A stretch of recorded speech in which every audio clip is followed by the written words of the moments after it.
negotiating the surrender of actor Jussie Smollett. Jussie Smollett charged with disorderly conduct, filing a false police report, a felony. The national media was just too tempting for them not to jump to the conclusions that they did, and the result is that a lot of them today have egg all over their face. After nearly 2 years, the Mueller probe may finally be coming to an end. Should the Mueller report be released while you're abroad next week? That'll be totally up to the new Attorney General. The woman from Alabama who left to join ISIS and marry an Islamic State fighter will not be getting her wish to return to the United States. The FBI's former top attorney wanted to charge Hillary Clinton. He was basically given a binder with the classified emails, with documents.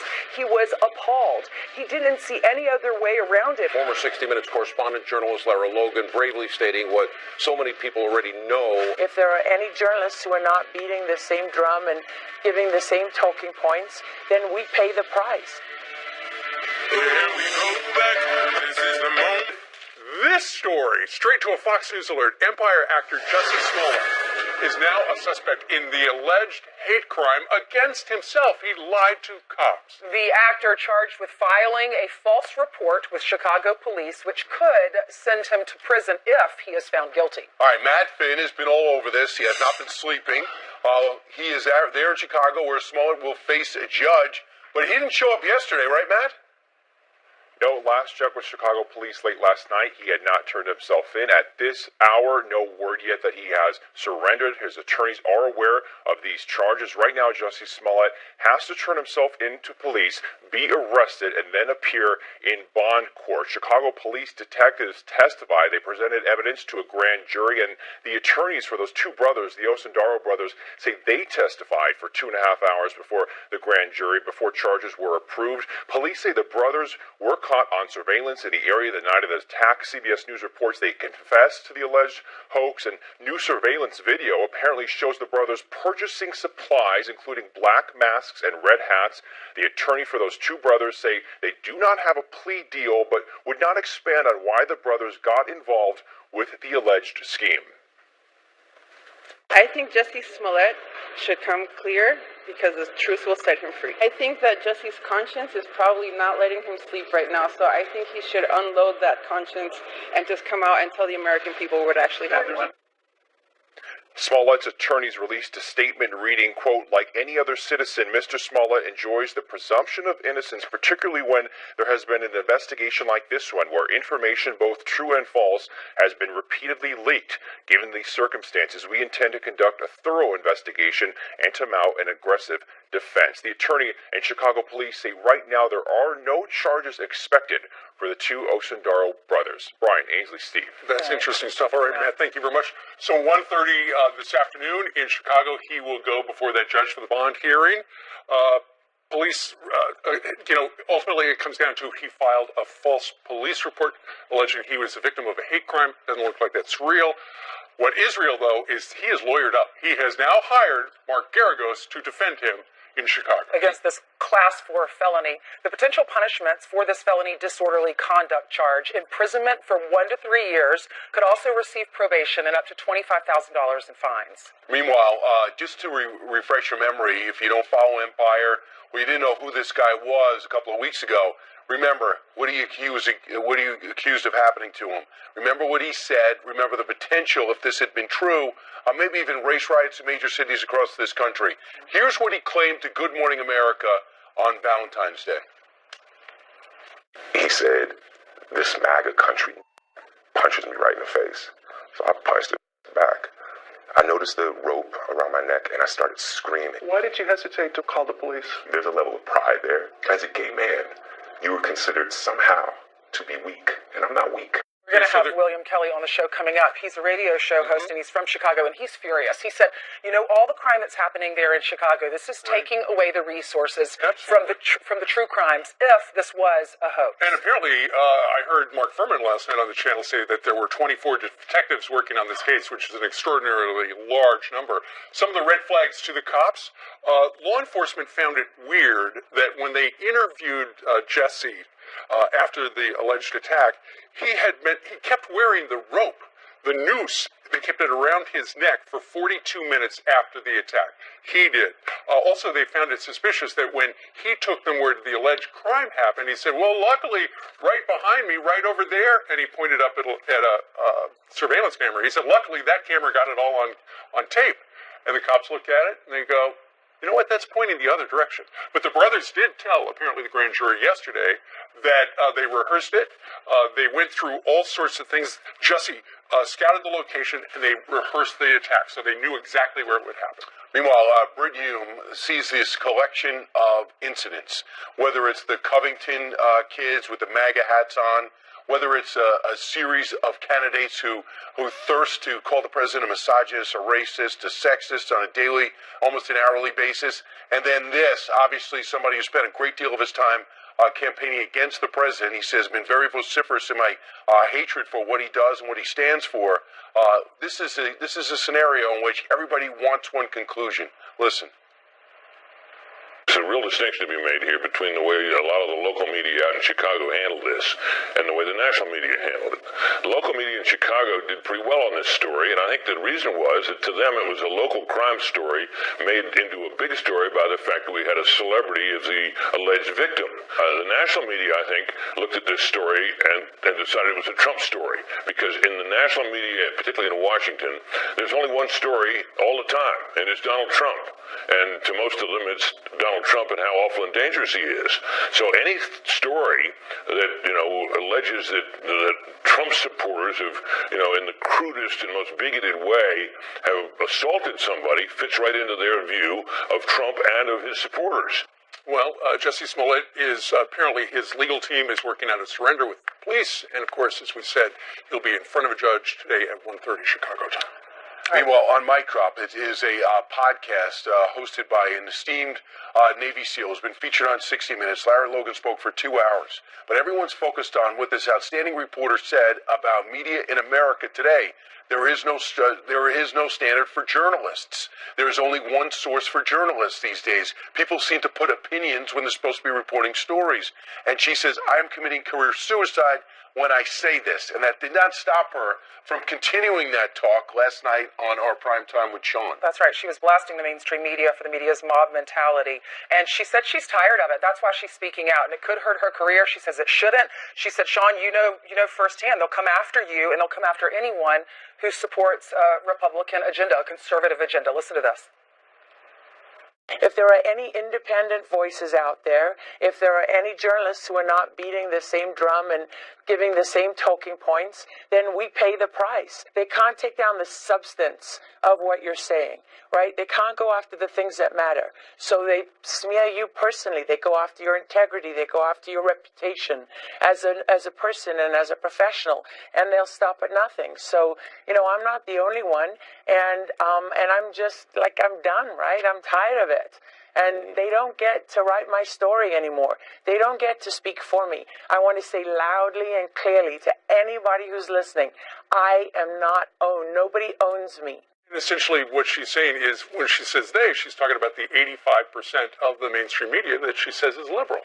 85% registered Democrats. And she said, any journalists who are not beating the same drum, giving the same talking points, we pay the price, she said. Meanwhile, let's talk politics. There's a family feud on the Democrat side. Oh, gosh. Do you remember when Kamala Harris, she had that radio interview with Breakfast Club that was it was released. We talked about it. She admitted that she smoked pot. When they asked her if she was pro-legalizing marijuana, she said, of course I smoked marijuana. Half my family's from Jamaica. Are you kidding me? Well, her own father had a problem with that. But listen to what she said on the Breakfast Club. They say you oppose legalizing weed. That's not true. I know. and look, I joke about it, half joking. Half my family's from Jamaica. Are you kidding me? You ever smoked? I have. Okay. And I inhaled. I did inhale.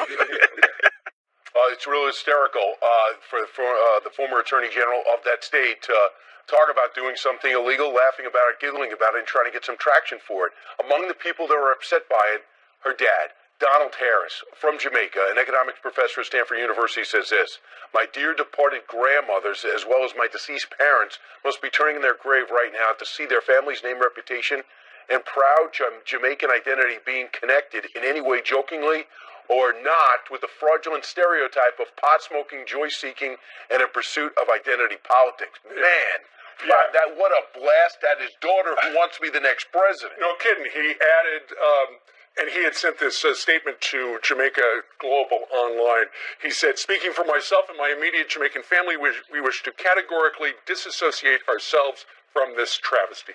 The campaign had no comment as of yesterday. It should be pointed out that Kamala Harris's parents divorced when she was younger, and her mother raised her and her sister. But her father still had a big part of her life, according to reports. Today she'll be with Al Sharpton in New York City, trying to do her best to get the African American vote. They'll be in Harlem at Sylvia's. So we'll see if she's going to comment on that, going in or out of that restaurant. People are going to ask her, "Hey, what's the deal with your dad?" So stay tuned for that. All right, let's hand it over to Jillian, who has some more headlines for us. Hi, Jillian. That's our good Thursday morning to you. Let's begin with this. A Coast Guard lieutenant accused of plotting a mass domestic terror attack is due in court today. Prosecutors say Christopher Paul Hassan had a hit list of possible targets, including Democratic leaders and journalists. He also wanted to kill every last person on Earth. The self-proclaimed white nationalist stockpiling 15 firearms with more than 1,000 rounds of ammo in his basement in Maryland. House Democrats preparing to challenge President Trump's emergency declaration on the southern border. They plan to file a resolution tomorrow with a vote expected by mid-March. Even if it passes the Democratic-led House, it will still need to clear the Republican-controlled Senate to terminate the declaration. A Duke basketball player's shoe blows out less than a minute into a game. Watch this. Zion Williamson's foot tearing right through his Nike sneaker as he dribbled away from a UNC player. In a statement, Nike says, quote, "While this is an isolated occurrence, we are working to identify the issue." The Tar Heel beat top-ranked Duke 88-72. Williamson has a minor knee sprain. He's expected to be the #1 NBA draft pick, but I'm sure he'll be. Yeah, that is not just a basketball player. That is a guy that's supposed to be maybe the next LeBron James. Yeah. And for him to get hurt in the first minute of the game, that could single-handedly tank Nike's stock. Well, I mean, really? for the shoe to blow out like that, and for his career to be in jeopardy, that's terrible. The only way this would be worse, and I'm so sorry that he's injured, the way it would be worse if it were like the last point and they needed that as a tiebreaker, right? But it's really not about the game. It's about this guy who will probably be one of the richest players in sports shortly. And suddenly with the video of that shoe blowing up, you're right, Brian. Bad for Nike. Yep. They'll do some explaining later today as well. Meanwhile, 6:13 here in New York City, President Trump slamming Andrew McCabe after his media tour. He really looks to me like sort of a poor man's J. Edgar Hoover. I think he's a disaster. Well, now Missouri Senator Josh Hawley is ready to hold McCabe accountable, demanding answers. The senator joins us live next. Plus, a police officer swept country star Miranda Lambert off her feet, and now he's being swept off foot patrol. We'll explain coming up. I think Andrew McCabe has made a fool out of himself over the last couple of days, and he really looks to me like sort of a poor man's J. Edgar Hoover. I think he's a disaster. President Trump blasting former acting FBI Director Andrew McCabe, who detailed discussions of the ousting of the president during his book tour this past week. Our next guest is now demanding answers from the FBI on what he's calling a disturbing counterintelligence probe. Here to explain, Missouri Senator Josh Hawley, member of the Senate Judiciary Committee, who just sent this letter to the FBI Director, Christopher Wray. Senator, good morning to you. Good morning. Okay, so were you scratching your head when you heard Mr. McCabe on television talking about, yeah, we were all together, we were sitting there talking about who's in, who's out, who could possibly get rid of the president with the 25th Amendment? These were people at the DOJ and the FBI.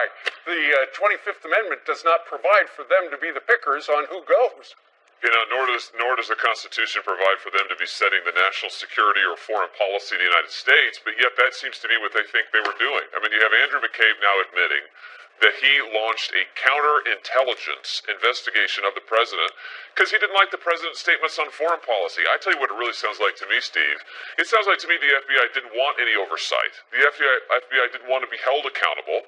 And when the president and others tried to do so, they retaliated against him. So I want to know. I want to hear from the FBI. I want to know who launched this counterintelligence investigation. I want to know why. I want to know who oversaw it. I want to know who was involved with it. And I want to know now. Sure, absolutely. We all do. Now, it sounds like the Mueller probe, according to some news reports, could be drawing to a conclusion in the next week or two. Are you confident that the Inspector General at the Department of Justice, Michael Horowitz, Mr. Huber, who's been called in to take a look at the DOJ and the FBI, will be able to figure out who the bad actors were during this time? Well, I hope that the Inspector General's investigation will go on. But look, there's a role here for Congress to exercise oversight. That these agencies, the FBI, needs to be held accountable. I don't want to go back to the day, Steve, when the FBI was collecting information on political leaders, the J. Edgar Hoover days, where they tried to influence the outcome of policy in this country. Right. I mean, that's not democracy. So we need to have oversight here. That's why I've demanded answers from the FBI, and I'm willing to take whatever steps are necessary to get those answers. Right. And before you go, I know you are there in the Judiciary Committee. Have you heard whether or not the Mueller probe is wrapping up? I have not heard directly. I look forward to it wrapping up. It should have been wrapped up a long time ago. The special counsel needs to bring his evidence forward, if he has any, and let's get on with it. The American people deserve to have this thing wrapped up and over with. All right. I think a lot of people feel exactly the same way. From the great state of Missouri, Josh Hawley, thank you very much, Senator, for joining us live. Thank you. All right, 6:20 now here in New York City.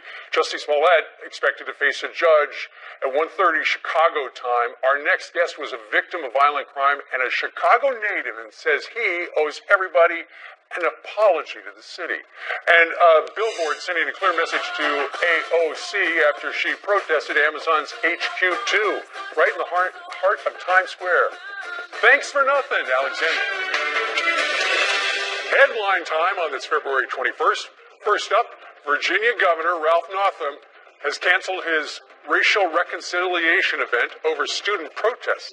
The visit at the Virginia University Union, a historically black college, was the first stop on an apology tour after a racist photograph in his medical school yearbook surfaced. Northam tweeting, "He will respect the wishes of the student body." Meanwhile, Nike releases a special edition Colin Kaepernick jersey days after he settled agreements with the NFL. The Kaepernick icon jersey is $150. The former San Francisco 49ers player gained national attention in 2016 when he refused to stand for the national anthem to protest racism and police brutality. And that is some of the news, Brian and Ainsley. Thank you.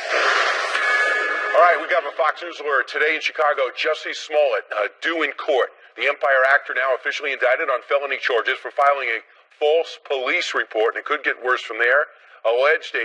He's alleging a hate crime by Trump supporters. Our next guest, a Chicago native and violent crime victim himself, says, "This is my city, and Jussie Smollett tried to destroy it," and is now demanding an apology for everyone in his city. Here with more is William Kelly, the host of the Citizen Kelly radio show. Good morning to you, William. Thanks for being on with us.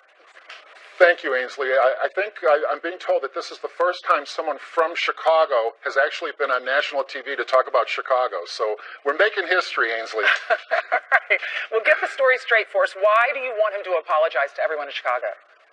Well, this is very serious. I know that it's almost become a comedy of errors on the part of Jussie Smollett, which is why actors should never direct. That's the lesson here for actors, number one. But the fact of the matter is that the crime in Chicago was already epidemic. Okay, we had, I think 26 out of 30 murders go unsolved in the city of Chicago since Jussie perpetrated this hoax, allegedly, in my opinion, allegedly. We've had over 106 shootings, 26 murders, and guess how many arrests, Ainsley? How many? Six arrests, okay? The manpower of the Chicago Police Department has been completely misdirected towards solving this hoax, which has created a national firestorm against my city, okay? The city of Chicago, the city that I was born and raised in, that I love with all my heart, that I was raised to believe was the greatest city in the history of the world, okay? And whenever I travel now throughout the country, throughout the world, the first thing I hear from people is crime, murder, and now Jussie Smollett. We cannot let this go without an apology. Right. And, in my opinion, an arrest, a prosecution, and a punishment.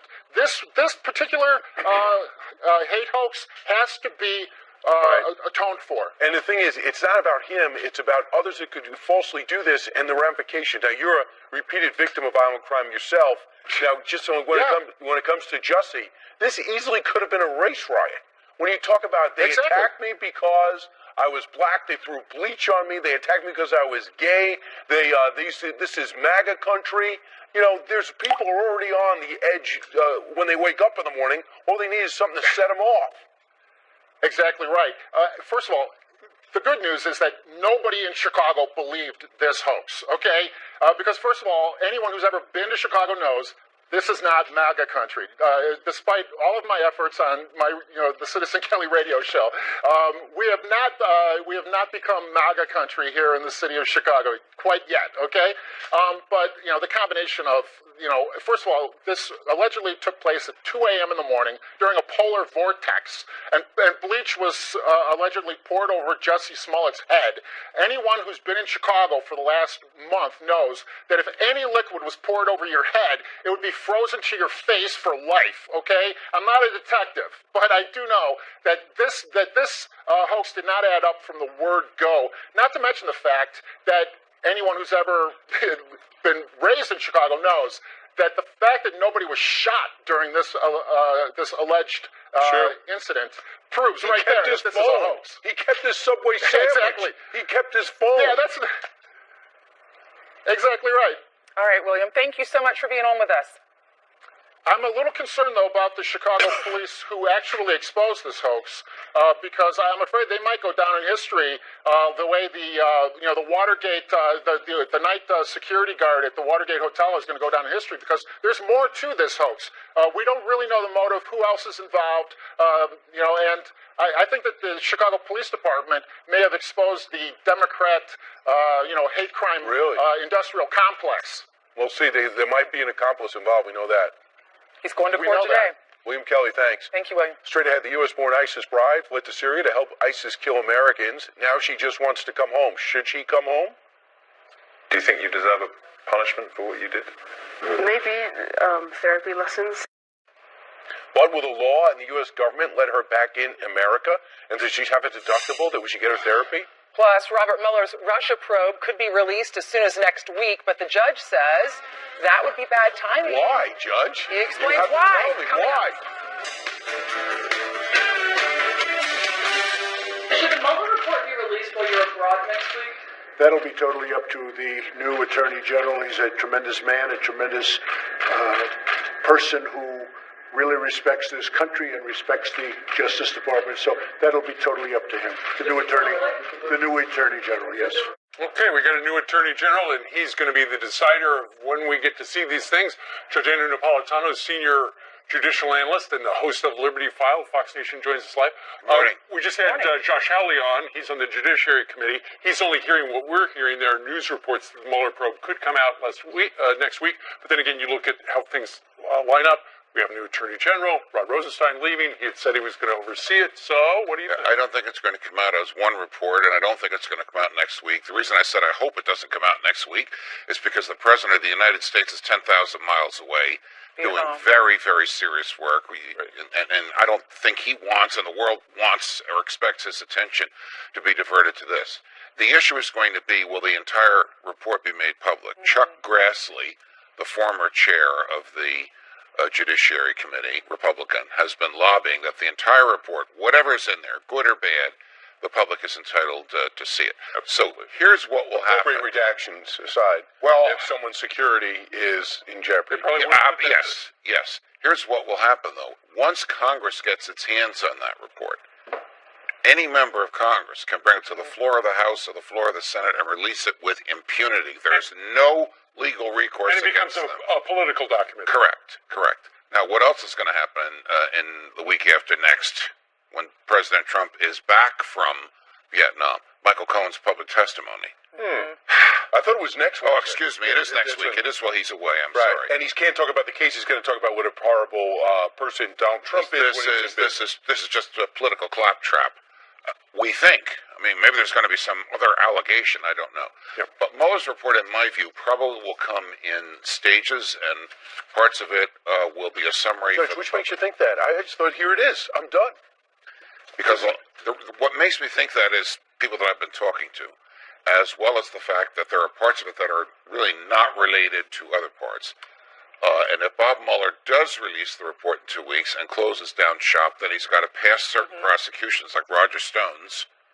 Stone's going to be in court this afternoon. Trying to stay onto the task of regular prosecutors. When DOJ was investigating Hillary Clinton, and James Comey came out and he listed all the things that she had done wrong, all the laws that she had broken, and then he said, but we've decided not to indict her.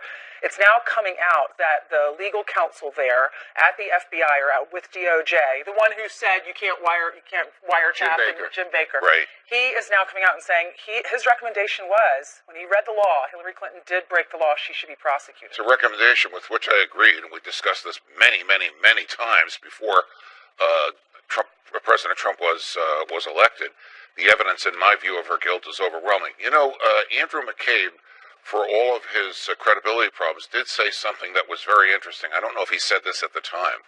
There ought to have been a special counsel for Hillary Clinton. It should have been separated from Jim Comey and separated from Loretta Lynch, who had been appointed by Barack Obama. What James Baker went on to say during this closed-door testimony, which now some portions of the Radcliffe interrogation have been released, it shows that James Baker said, yeah, I thought she should be prosecuted until the very end of the process, and I was talked out of it by people at the Department of Justice and the FBI. Political I wonder decision. who that would be. Well, of course, we know what happened. They talked him out of wanting her to be indicted because they thought she was going to be president and their boss. He went on to say that she goes, I ultimately didn't go for it because I couldn't prove beyond a shadow of a doubt the intent to deceive. You know what? You can infer intent, and besides, there is a portion of that statute, failure to safeguard state secrets, which you can violate by gross negligence. Right. And for gross negligence, you don't have to prove intent. real quickly, and Comey knows that. Chicago, Jesse Smollett, how serious is this? I think his greater worry is the potential federal prosecution. By mailing a letter to himself, a threatening letter to himself, he committed postal fraud. 5 to 10 years. That's 2 to 3 in jail. That's 2 to 3 times what he faces for lying to the Chicago cops. He said, and they had the hazmat team there and the resources they needed to secure that environment. He cost the city and Cook County a fortune in resources and money. Do we know for sure he wrote that letter? No, we don't. No, we don't. But the feds are investigating it. Apparently, yesterday at the grand jury, the brothers said we were not involved in it, but the brothers told him everything else. He said, "Yeah, he paid us $3,500. He timed it so that we were going to go to Nigeria the next day." They have spilled the beans. I am going to guess he did not tell his own lawyers the truth. If he told his own lawyers the truth, there was a time, maybe 4, 5, 6, 7 days ago, they could have gone to the prosecutors and worked at a deal. Now it is too late. It's so funny you say that because I was wondering, how does that conversation go down? You hire your attorney, you say, I didn't do this, I'm accused of this, I didn't do it. Or, he wasn't even accused at this point. Right. You hire the attorney, and then does he say to him, oh, yeah, I actually did that? So the attorney says you have one defense remaining, temporary insanity. Right. Which I don't think would wash, but I don't know what other defense there is. He's hired Mark Geragos. What does that say? He's not licensed, though, in that area. He can't he can get himself licensed for just one case. I guess they want a show trial. That's what Mark does, and he's very good at it. All right. He just got a whole bunch of Kaepernick money, so he can definitely did he represent Kaepernick? Yes, please don't yell at me, Judge. Oh, I'm sorry. Yeah, I'm just excited about it. You saw him yell at me? You saw that? Loud. Yeah, I saw that. You got the money. I love you, Brian. All right, good. Well, I'm all forgiven, Judge. Thank you very much. Where's Jillian? She's right behind you. She's got the headlines. Please don't yell at me. Good morning. Let's get you caught up on your news, starting with this. The Trump administration refusing to allow an American ISIS bride back into the U.S. Hoda Muthana is begging to return home with her son after leaving leaving for Syria in 2014.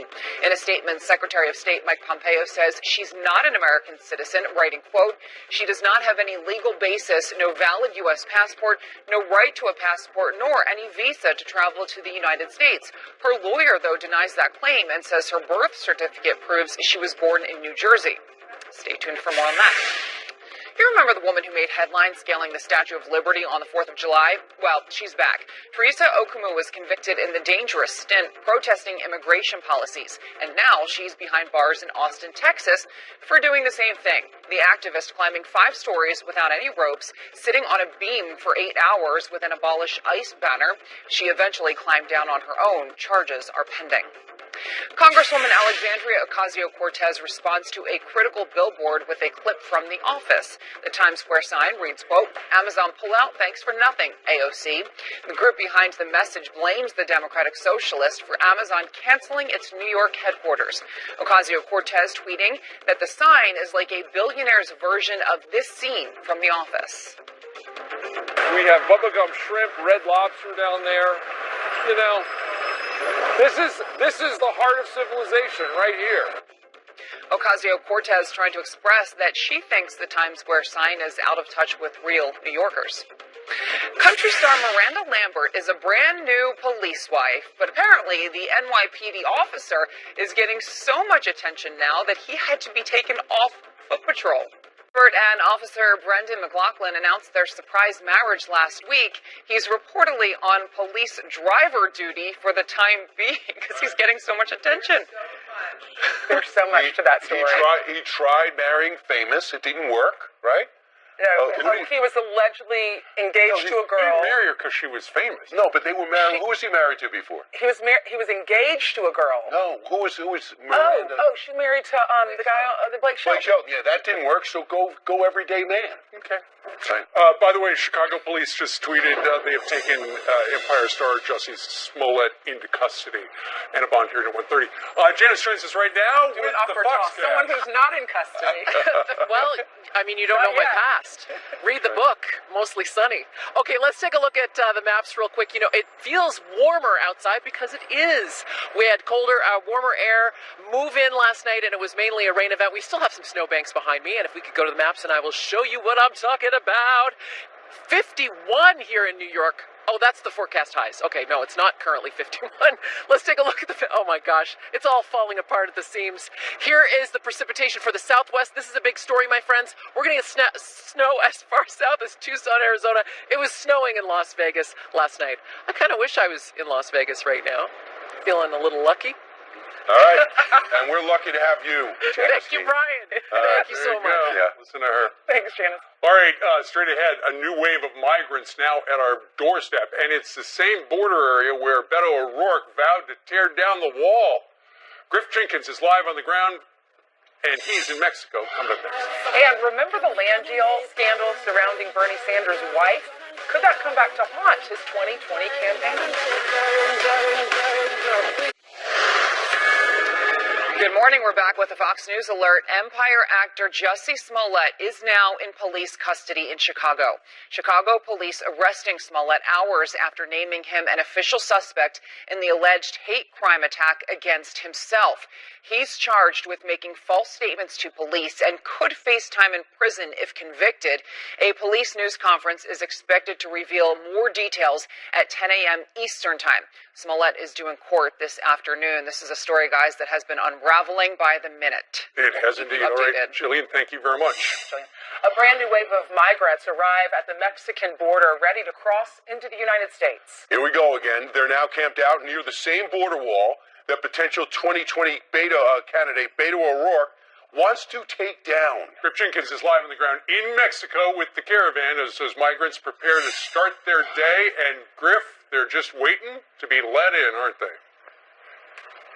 Yeah, they are. Another caravan yesterday in the southern part of Mexico's border, forcing their way across 1,000 or more, clashing with officials. Finally, officials just let them in. They'll eventually make their way up here to Ciudad Juarez. We're across from El Paso, but you can see another shelter here. They got the barbed wire. They got them in there. A minimal police presence. It's been pretty quiet all morning, but you know, there's one of two shelters here. More than 1,000 migrants in Ciudad Juarez trying to deal with the numbers that are spilling over into El Paso. Let me just show you those numbers. They are up 478%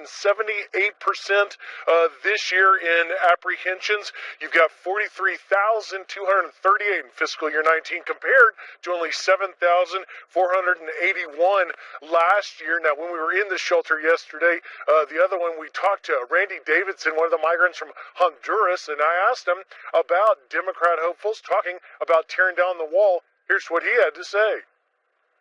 Mexico ain't planning to build a wall. If Mexico was planning to build a wall, then I won't be worried about it. Because then you can't come back. Then I won't be able to come back. And Guatemala very ugly. It's like the same Honduras. So he doesn't want a wall on Mexico's southern border. Meanwhile, DHS Secretary Kirstjen Nielsen was south of the Mexico's border in El Salvador, meeting with the Northern Triangle countries, trying to come up with a solution to stop the flow of migrants, guys. All right, Griff Jenkins live in Mexico with the very latest on the caravan as they await. Thank you, sir. Thanks, Griff. Nick Sandman's lawyer blasting the media after filing that $250 million lawsuit against the Washington Post. Why, he says, it's not just about the money. Plus, our next guest went from the military to minor league baseball to the NBA. How did he do it? We're going to share the 12 essential skills you can develop next. From his days in the military to the minor league baseball days of Pat Williams to his fabulous NBA career, our next guest has spent 50 years, by the way, in sports, and he's one of America's top motivational speakers. In this new book, he's taking a page from West Point and how you can utilize the military academy's 12 core virtues to build leadership skills in yourself and your family, your team, your workplace. The name of the book is Character Carved in Stone. These are the stories of West Point grads, many of which we know of. Pat Williams, welcome back to the couch. Great to see you. How many books have you written now? This is book 110, believe it or not. 110 books. Yes. I love this one. I couldn't put it down, especially when I read the foreword.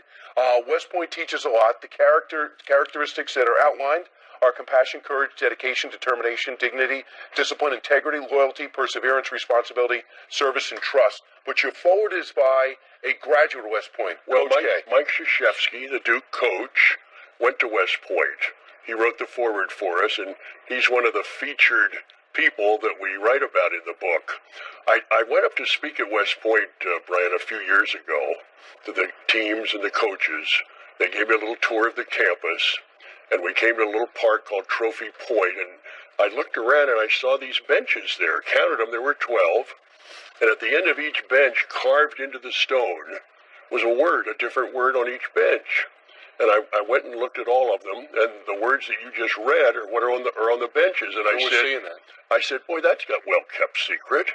I never had heard of that. And then I thought, these are the principles they want the cadets to follow.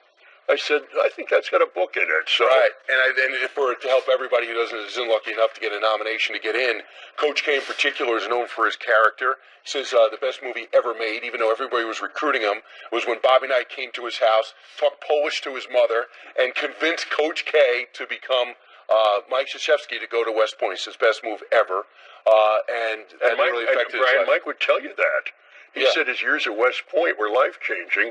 One of the principles that we write about here is responsibility. As a freshman, Coach K was walking across the campus. He got mud and dirt splashed on his shoes. An officer stopped him, challenged him. Mike tried to excuse his way out, and he was told, at West Point, there are 3 answers when you're challenged. Yes, sir. No, sir. No excuse, sir. Gotcha. And Coach K learned from that, I am responsible. And man, has he paid off. Matthew Ridgway, you say, is a great example, the legendary officer of loyalty. Well, on D-Day, Matthew Ridgway, the general, parachuted behind Nazi lines into France with his troops. How about that? He was not back in London. shouting out orders or somewhere removed. Right. He was parachuting in with his troops. Like Washington and Grant, he liked to be there in the beginning. And real quick, Eisenhower, he became a president for a reason. He had integrity. Well, he was in the Philippines, and the Philippine government was handing out enormous sums of money to officers, you know, for their work or in gratitude. Eisenhower said, I get paid to do my job. I don't take anything extra. Ike. Gotta love Ike. I love the fact that when it came to running for re-election, he says, I'm not going to run. If they don't want me, they don't vote for me. If they're going to vote for me, I'll do another 4 years. Yeah. Pat Williams, this is an unbelievable book. It's a must-read. It's called Character Carved in Stone, for parents, for coaches. Congratulations on all your success. We'll talk more on radio, okay? Thank you. I'll see you a little bit later, Brian. Good to see you. Great to see you, Pat. Meanwhile, breaking news out of Chicago. Jussie Smollett turning himself in to police moments ago. We're going to go live there to find out the latest and what he is looking at legally. Empire actor Jussie Smollett is now in police custody in Chicago. We cannot let this go without an arrest, a prosecution, and a punishment. Robert Mueller's Russia probe could be released as soon as next week.